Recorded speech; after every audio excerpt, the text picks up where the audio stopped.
So I don't know if this is just me. I think I've only seen maybe a couple other people just by looking it up specifically on Reddit.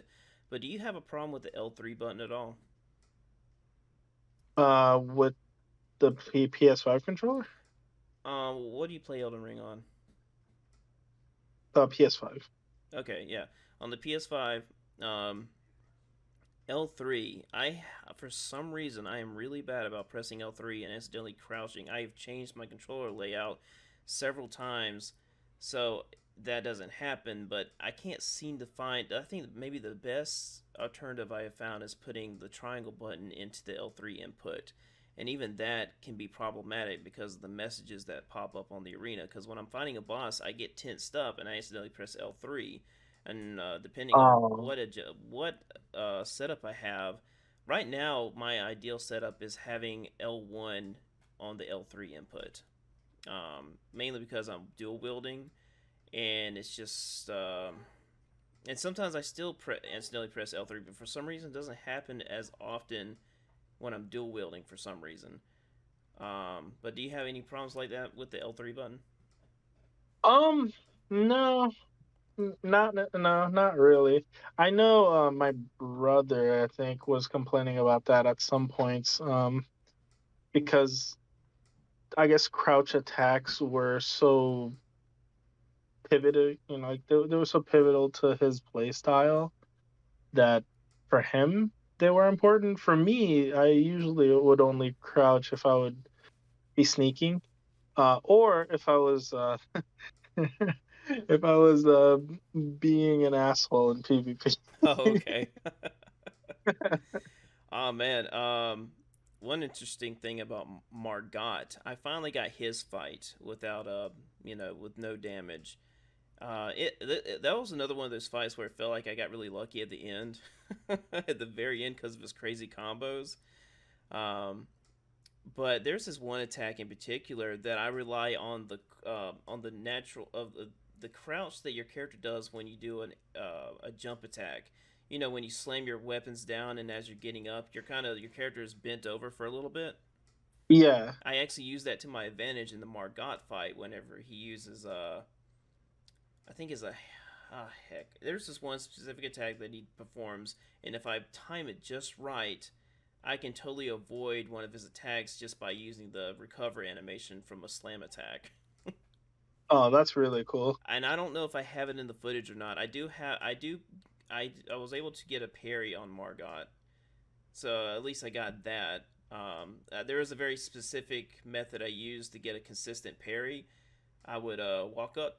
No, yeah, I would wait for the spear throw because every time pretty much 8 out of 10 times, he would perform the same kind of sword swipe after his spear throw, and I would get a parry on it every time, and then just walk away and wait for that spear throw again, or just any other attack that I found reasonably, I found reasonable enough to go up and get an attack on him because he's very aggressive, and he like some attacks he just keeps attacking just because you're right up to him. But and you got to parry him 3 times to get a repause. So I basically got to hope that he does that spear throw enough times within a certain amount of time because I don't want to fight him for too long for the That you'll review. get one repost throughout the match. I'm sorry.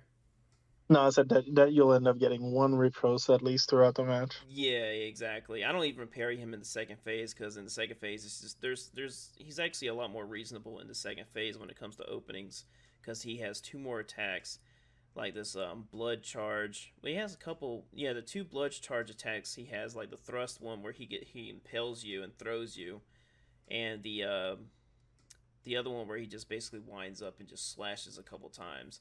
Those allow a few hits. But you only have enough time to hit him maybe once or twice. Then you got to back off because of the combos he'll unleash, which are ridiculous. Oh my gosh, yeah. Margot was one of the hard fights for me when I was playing through the first time. Mostly because I used a shield the first time I was playing, Oh, and yeah, and he just overwhelmed. He just overwhelmed me. yeah, he pretty much was my breaking point for doing the reviews. I got to him and I was like, man, I just want to get through the rest of the game. I'm tired of applying these standards. And then I jumped right back to my standards once I got to Malekith. Once I got to Malekith, I was like, oh man, the boss designs they're awesome again. Cause oh man, the Godskin duo. Every time I get to them, it totally breaks me out of the game. It is the worst part of Elden Ring for me because of just how poorly designed it is, and I cannot get into that fight to save my life. No, it's not a good fight at all. There's nothing good about it, honestly. And you Yeah, know, just when you think you find something that works in the Godskin duo, there's something that compromises it. Like I thought I had something with the roll attack from Godskin Noble, the fat one, whatever. He'll roll and he'll stop. You know, he'll get caught on a pillar. Well, I was thinking, oh, well, the pillar breaks. I'll just jump on the pillar while he's rolling there and attack him. Maybe get a stagger. But at least I'm safe because Godskin Apostle just stands around. He doesn't really do anything. And I was like, okay, well, this seems legit. And then next thing I know, he rolls over that broken pillar. I'm like, well, that's screwed. I can't do that yeah, anymore. it doesn't work. You know, it's funny. They've actually patched the Godskin duos to make them easier. Before, their AI would always attack you at the same time, no matter what. There was no standing around. Mm, But they've patched it a few times. But the most recent patch is the one that actually works, where if one of them is attacking you, the other one sort of kind of idles a little bit yeah, and watches you, and then they can switch at any time. It's almost like it's one AI controller for two characters, and then when it's attacking you with one character, it doesn't really attack you with the other one, and it can switch, so you don't know when it's going to switch. That still makes it you know a little chaotic and hectic, but definitely not as bad as when the game first came out and it wasn't patched. Oh my gosh, man. that fight was absolutely garbage. But again, if you're applying, certain limitations on yourself, that fight is just either impossible or just not fun at all. Yeah, But if you're playing it sort of, we'll say how the developers intended you to, and I say that loosely because there's no real intended way of playing these games. You're sort of able to do however you want. yeah, But you do have, by the time you make it to the Godskin Apostles, or the Godskin duo, you do have either access to summons right there in front of the boss fight, or you have access to enough spirit ashes that you can use that would be able to distract at least one of them while you focus on the other one. I don't think the developers sort of thought that, oh, people aren't going to play through this whole game without ever using spirit summons. We put it in the game. Of course, they're going to use spirit summons, right? So they designed a boss without any care to think that there are people that won't want to use spirit summons or any other summons to help them. And that's what makes that fight so terribly bad design. yeah. And I keep trying to tell people, whenever they're like, why are you complaining about something when you're not using the tools that the game gave you? I'm like, here's the point. The games from the past, you've been able to play, Solo One without any items of convenience just fine. In Elden Ring, for some reason, they're like, oh, we're just gonna throw a bunch of nonsense at you, because you got spirit summons, and it doesn't feel as well thought out at all like the previous games. Like I can go to Dark Souls 1, play Soul Level 1, have a very reasonable experience, and it doesn't feel like I'm being cheaped out of anything. I mean, like heck with Gravelord Nito, there are tools to prevent the The skeletons skeleton. from bothering you. You can equip the Ring of Fog, the Slumbering Dragon Crest Ring, and you can just fight Gravelord Nito himself. I mean that there are tools in there just so you can fight it solo instead of just dealing with RNG from the skeletons. And then in Elden Ring, you just got these two already annoying enemies, just placed together, just without any thought. And you also got you know things. It teases you, like I said before, like with the whole pillar thing, where you think you got an idea, you think you got a dominating strategy to use, and it's like, oh, just gonna roll over the pillar. You can't do that anymore, especially if you don't want to take damage. And I looked up.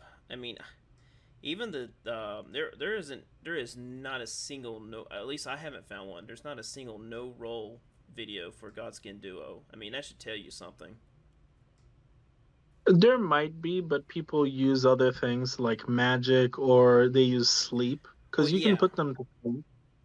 Well, I meant no rolling without using the sleep or magic tricks or spirit summons. I'm just talking about like no rolling, ruin level one.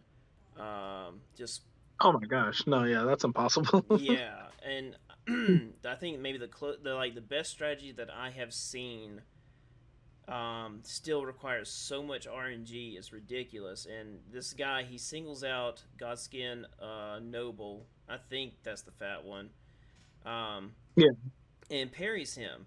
The problem with that is that it leaves you vulnerable because once you're out of that animation, the Godskin Apostle can just run up and say, "Hey, I'm just going to one shot you now," and there's nothing you can do yeah, about it. yeah. And that There's it yeah, sucks so much. And there's like 9 minute runs for ruin level one. I'm like, God, man, what? Why do they have to put so much nine health minutes on of this boss not in the first getting place? hit. I mean, man, like I said, when I get to the Godskin Duo, I just don't even want to play the game anymore. Everything I have no problem with everything else in the game except for the Godskin Duo. I'm like, I can really do without that. And the worst thing about it is that it's mandatory, to get through the rest of the game, and it also holds like the bell bearing for to upgrade your weapons further. And I'm like, man, of all Yeah, bosses, why do they have to put it on that boss? I know that's honestly one of the most annoying. Just the fact that it's a requirement. There is another duo fight in the game, but it's not a required fight. Yeah. You know, and they have much less health too. I also didn't understand the whole concept of making a shared health pool and making it so that if one dies, it just comes back after a set amount of time.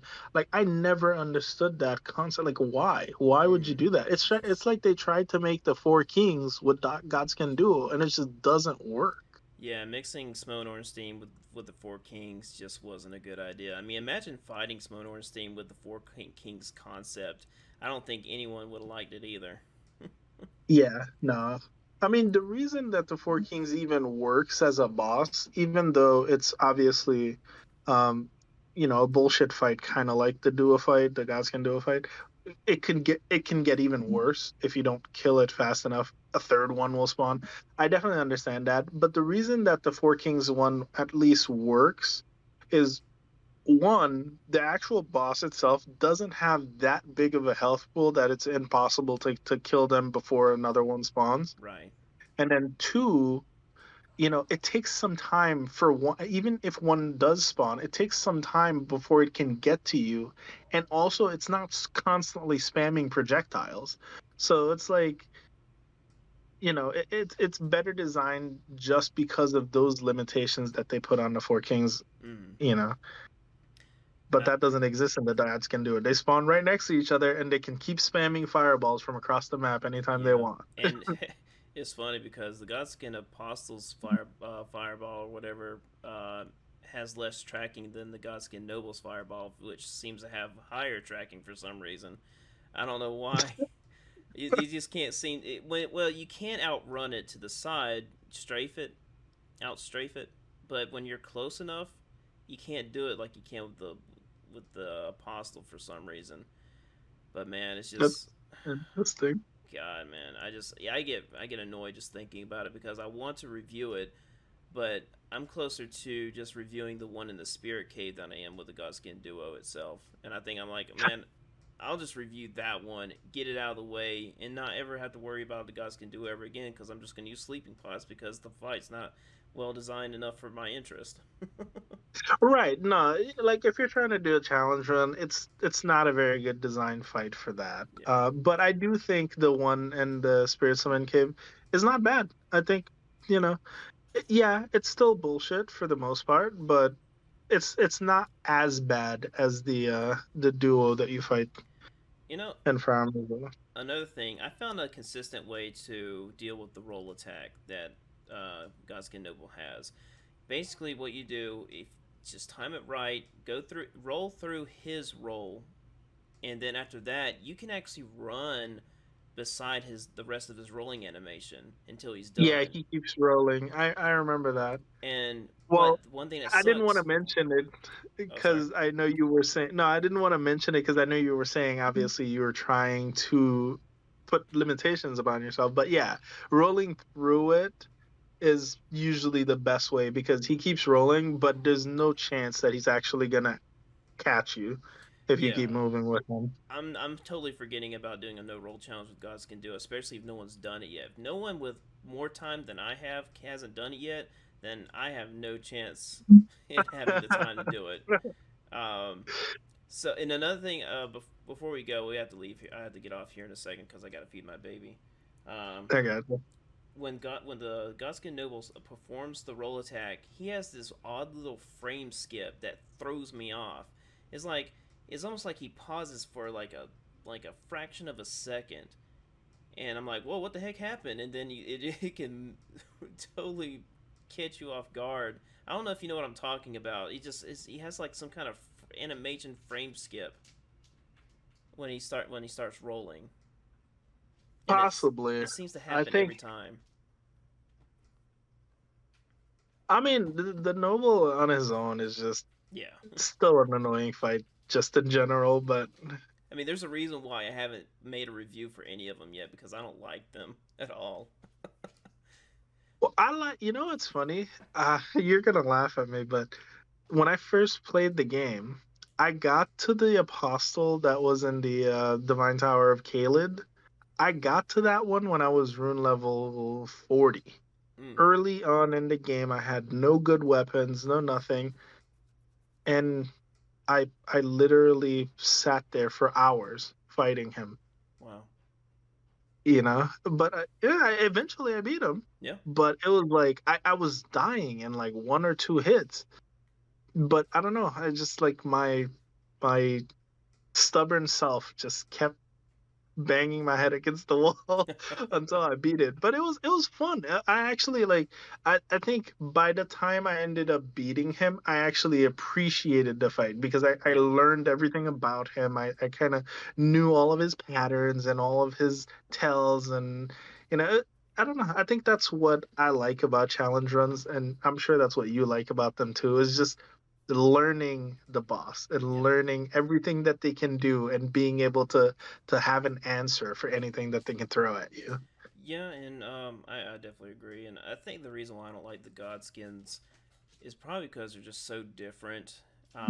Maybe it's probably the same thing with the Deathrite bird. They're just so incredibly different. I'm just not used to them, and that's probably why it's so frustrating. I mean, I think there are still problems with the design, definitely, especially with the Deathrite bird. I think the Deathrite bird has a lot more problems than the Godskin duos individually.